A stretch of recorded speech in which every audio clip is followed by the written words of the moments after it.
So I'm sure many of you out there are very familiar with the situation going on with Battlefront 2. People are coming back to it, playing it because, May the 4th was a great update. Always hype bringing people back to play some Star Wars games. Andor Season 2 was great as well. And we've seen Star Wars Battlefront 2 recently on sale for like some CDQ websites and things like that. And just really kind of caused like a resurgence in player counts. Was it like recently that it was kind of confirmed that even like the player counts peaked at like 160,000 people or something like that. But like right here, reported from Insider Gaming, talking about saying that like they're saying that at the time of writing, the game is currently seen at 97,000 peak concurrent player counts. I saw that even before, right around like 167,000. I brought this up in a previous video on my channel as well. And even a dev responded to it saying that like that's actually not even unheard of when it comes to peak population counts when it comes to Battlefront 2, if it's like in specific situations, given the current state the game is in right now, with like hasn't received an update in like what, over 4 years or something like that. Given the recent hype of the game and people jumping back in to play and going like, wow, I forgot how great Battlefront 2 really is. And like in the multiplayer side of things, like honestly, yeah, it's really great. It's a lot of fun. It can be a bit grindy when it comes to getting unlocks that really be like a optimal performer within the game. But then again, it's also just kind of a Star Wars casual fun shooter, which I think is something that a lot of people have just been missing out, where like playing the game just feels so organic, right? I think it's even before the days of skill-based matchmaking took over everything, that like playing Battlefront 2, it just feels like what we remember multiplayer games feeling like when we used to play them, And so like a lot of people actually got really excited about this and actually wanted to really send a message to EA, but like, hey, give us Battlefront 3. We want it. We need it. Why is it not happening? But yeah, basically the entire news of this community coming back together to play Battlefront wanted to send a message to EA saying like, hey, give us the dang game. So much so that one of the popular websites within the Star Wars community, Kyber.gg, made a Resurgence Day, a global Battlefront 2 event on May 24th. And essentially what the idea of this entire event was to really just send a message to EA and really kind of celebrate just the recent resurgence here. It was kind of showcased on their website here, talking about it, saying we don't want to wait for hope, we build it, kind of thing. Just getting those keywords out there, getting people excited about wanting to jump back into the game experience here. The galaxy is stirring once more. The community passion for Star Wars Battlefront 2 has reignited, and it's time to channel that energy into a unified front. Oh my God, just using that military language you'd hear in the show, right? Or in the movies. Introducing Resurgence Day, a global event where players across all platforms come together to set a new concurrent player record and showcase the enduring spirit of the Battlefront community. To make 100,000 players feel like a million. On the 24th, just jump in and play the game. And that's all they need to do. With maybe a little hashtag Battlefront 3 to kind of spread the word and spread the love and stuff like that. But Saturday, May 24th, Resurgence Day. Excellent graphic, by the way, by these guys. Awesome job here. To send a message to EA, maybe potential other game developers out there like, hey, we want more Battlefront style games. And it worked. It actually really worked. I'm pretty sure EA got the message. Apparently the population boomed so much that Battlefront 2 peaked at over 300,000 concurrent players tonight. Again, this is just reported. We don't have like the legit actual statistics to look at, right? Especially when you look at sites like SteamDB, it might be looking like it's telling a bit of a different story. Like you can see on the website here, it's like peaking at 16,000 players right now. So you look at this and you go like, well, it's not that crazy of a boost, right? 16,000, 18,000 people. I mean, this is the most people have ever played, almost doubled the previous peak concurrent count of just over 10,000. And that's where people are like, oh my God, Star Wars Battlefront 2 is back. But then the community was like, hold my beer. We're actually showcased that people saying like, yes, we crashed the servers. Let's LFG. I won't say it on stream. I want to be nice and casual to you guys. And basically saying like, we crashed it, at least on Xbox. Let's go, chat. Let's get those numbers up for Battlefront 3. And actually reading through the chat here, or reading through a lot of the comments, that actually a lot of other people said like also on PC there as well. And I believe there's somewhere else on here they also mentioned on PlayStation as well. Fast on PlayStation as well. So like literally all the major platforms that you could play Battlefront on, the community just crushed it. Absolutely dunked on the servers for Battlefront 2, which is just amazing to see. That's exactly what you want to have happen, right? You want to see this excitement for this franchise, because I think, just like I said earlier in this, that like it just calls back to the glory days, right? Where you could just play a multiplayer shooter in a casual experience and didn't really care too much about like getting a good score. Like, yeah, it helps with the enjoyment, but really just like the environments that you're in with this game and like the characters you get to play as, it just fulfills that player fantasy of being on the battlefield in some of these most epic battles in cinema history, especially for sci-fi history, entertainment, to be able to just experience these battles like Geonosis. Even though a lot of people have heard even say that's like the worst map in the game, but you've seen it in so many times in like the movies and the TV shows and stuff like that, that you're like get a chance to fight it out yourself and see like what would you do in those situations, you know? It's like one of the most ultimate power fantasy type of games. Like getting a chance to play as like your favorite villains or heroes as well. Like whenever I see Darth Maul, I'm like, oh, I get to play Darth Maul. I'm jumping into that, doing that right now. I don't care if I'm terrible with that character. I'm doing it, you know? And that's kind of the feeling you get while playing Battlefront 2. Like it's just a fun game, dude. I miss games like this so much. And you would see like, okay, like you had 300,000 people playing at one time. It crashed the servers. People are obviously interested in planning to play Battlefront. Like it's a completely community driven too. They get this type of hype and excitement about the game. So why don't we have a Battlefront 3? Like where did that go? Well, apparently it did get pitched and EA completely turned it down. Yeah, when it comes to possibly a Battlefront 3 happening, right? There's this big momentum. A lot of people obviously want it. I mean, like something like this, what caused Halo to go to PC, right? I saw that huge influx of people from playing Halo Online illegally, but they ended up playing it, which ended up showed their case there was a legit interest of bringing Halo to PC. So to test the waters, they brought MCC over to PC, was a big hit, and then Halo Infinite ended up being on PC as well. I mean, there's something there when it comes to community-driven kind of experiences. So it's probably the biggest one I've seen since Halo Online. But saying right here, saying EA is making Battlefront 3 ? If not, why is everyone talking about it?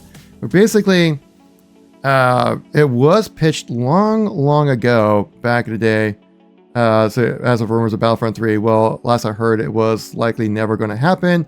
Even if approved, who would develop it? DICE, because they're doing a lot of stuff with Battlefield right now at the moment. Could Respawn Entertainment take it on as Apex Legends seemingly winds down? Who knows?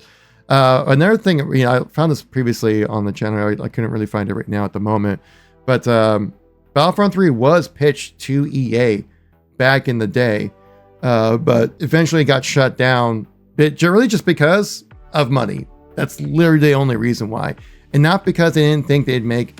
Well, it's because they thought they wouldn't make enough money out of it, but they didn't like the idea that apparently when EA gets the license from Disney to make like a Star Wars game, they're taking at least Disney's going to take at least 20% of that money, just scrape that right off the top. That's a huge chunk, especially for how like tough gaming budgets are right now when it comes to getting stuff approved and just making enough money, right? Like games nowadays, especially games that might not be so heavily monetized, can take years to be profitable. Saying that Alan Wake 2 tops 2 million sales and finally starts turning a profit. This is reported back in February of 2025. Dude, like a full 2 years later, the game finally became profitable, which is kind of wild to think about that. I think it's really just because EA saw this and went like, oh, I don't want to drop like that much money on a game that could potentially flop, right? Especially for how disastrous the PR was around Battlefront 2 back in the day, right? I mean, the loot box situation Disney nearly took away EA's license, the exclusivity license with Star Wars because of the massive debacle that was happening with this game right here. Obviously, they ended up removing the microtransactions and made it more kind of a progression-based unlock system. But even then, like, people who are grinding this game really do have a really good, far advantage because people who are just starting out, like, you can start cards that do like 20, 30, 40% increases to abilities. And that's just because you played the game a lot. And it's one of my things that kind of turns me away from really playing a lot of Battlefront 2 because the people who've never left, they just have a clear advantage. And that's where the pay to win stuff came in. We're like, yeah, literally, you could just buy a bunch of loot boxes. You earn those you eventually unlock some high-end star cards. You'd literally have an advantage on the battlefield. that's what was the big debacle about this whole entire game.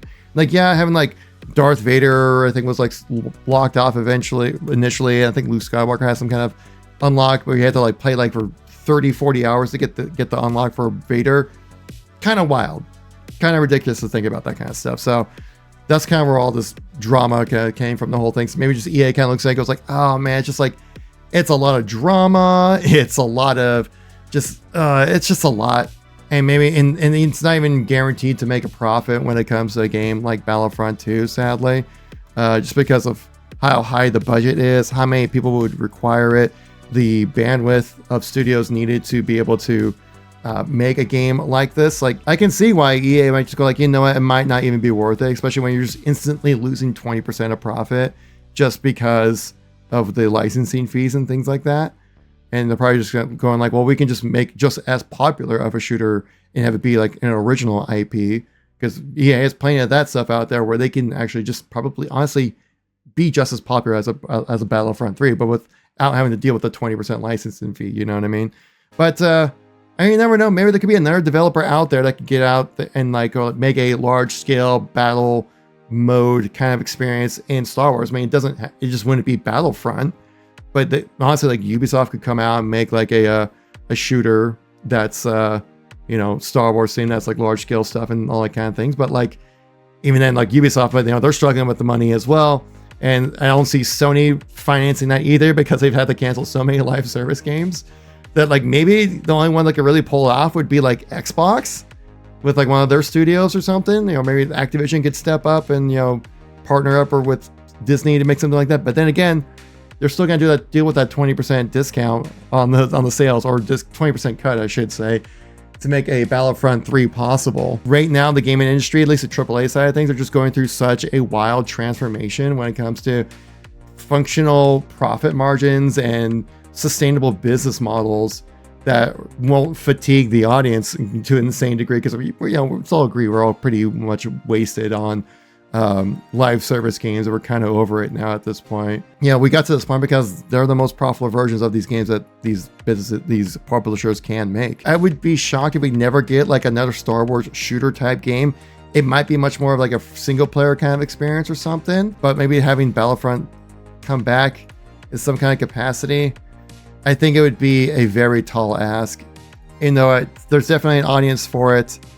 I would love to see it happen.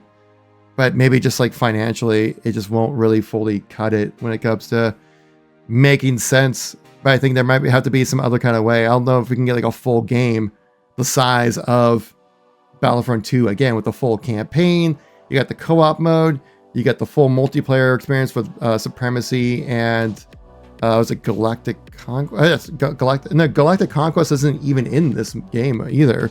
There's so many. This is such a large game too that it might have just been like a product of its time where something like this was possible, but maybe just for how expensive the game development is now, how long things take to make. I'm not a game dev. I don't know. If someone ends up watching this live stream or video could tell me how this actually could happen, I would love to see a Battlefront 3 happen, man. But I don't know. Especially also with EA having its own issues again with the remaster of Battlefront 2 and 1 and 2. Which was like MCC level disaster that happened for this game. Even though like it's been successful, it just hasn't really been a lot of good PR and a lot of good reception around this, because I think EA and the development around these games have just been so troublesome for the last few years that I could see how EA might just be like, let's just not deal with it because we're going to EA it up and not make it fun. I just really kind of wanted to point out that like, it was so cool just seeing like that level of popularity happen for this game. Oh, actually kind of a fun little side note when it comes to this whole thing. It's even like brought people back who are just not really involved or have been quiet for a long time or not even involved with games to even talk about this. One notably silent group of people though. Dennis is back from tweeting for the first time since 2023. Dennis was the creative director for Star Wars Battlefront. Literally has been completely silent since February 1st of 2023, and then now he just tweets out recently saying, I felt a disturbance in the force, and how have you been? Just like, pretty freaking awesome. It's like seeing people like that just kind of come back into the fold of things and just be like, oh hey, is something going on? Did I miss something, you know? And even the some of the actors from the campaign even started tweeting stuff out about Battlefront 2 as well. Right here saying the guy who played Del Miko just recently posted this, just like him dressed up in Star Wars gear, like as his character, you know. It's like saying Del Miko is almost certainly all in, especially talking about like Star Wars Battlefront 3, like make it happen, right? I'm sure he would like a Battlefront 3. That's some job security, I know for sure, right? But that, and also the actress, actually, even the lead character from the campaign, even tweeted something else about this as well. I think this was actually might have been more of a story here, saying Star Wars Battlefront 2 broke its all-time concurrent play count on Steam today.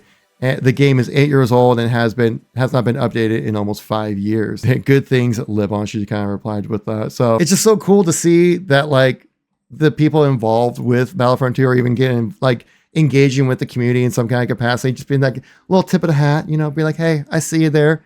I appreciate your support, guys, with that whole thing. But there's one group that is surprisingly really quiet about this whole entire thing. And I'm just like, how can you not even just say like, thanks?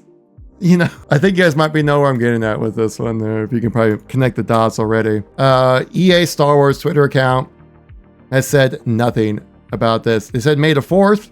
They make sure you can go buy something, you know, and that's about it. They haven't actually really tweeted anything since May 4th. Star Wars account has said nothing about this either. A little recognition to the community, putting this whole thing together organically to celebrate your game. Just have a little something. I don't know.